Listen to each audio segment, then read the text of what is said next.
بسم اللہ الرحمن الرحیم۔ ہر مشکل سے مشکل کام آسان ہو جائے۔ سورہ رحمان کی تلاوت کرنے سے نہ صرف آپ کے رزق میں کشادگی ہوتی ہے بلکہ قرضوں سے بھی نجات مل سکتی ہے۔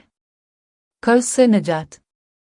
جس کسی پر بہت زیادہ قرض واجب ہو گیا ہو اور وہ قرض ادا کرنے کی طاقت نہ رکھتا ہو تو اسے چاہیے کہ وہ ہر نماز کے بعد اول 11 مرتبہ درود پاک پڑھے، پھر 11 بار سورہ رحمان پڑھے، پڑھنے کے بعد پھر 11 مرتبہ درود پاک پڑھے۔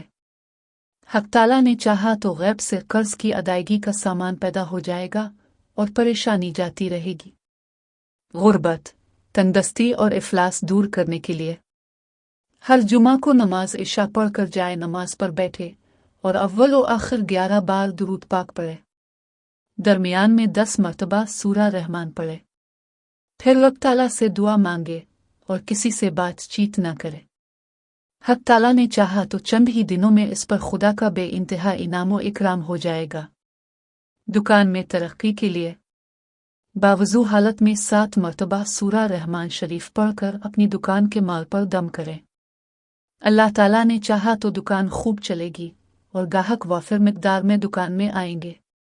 فراخی رزق کے لیے ثواب کے علاوہ رزق کی فراخی کے لیے ہر روز نماز عشاء کے بعد 3 بار سورہ رحمان پڑھے، اول و آخر 11 مرتبہ درود پاک پڑھے۔ ہر روز عشاء کی نماز کے بعد یہ وظیفہ بلا ناغہ پڑھنے کا معمول بنا لیا جائے تو رب تعالیٰ کے فضل و کرم سے کبھی رزق میں کمی واقع نہ ہوگی۔ اس کے پڑھنے کی اجازت عام ہے، سب بہن بھائی عمل کر سکتے ہیں۔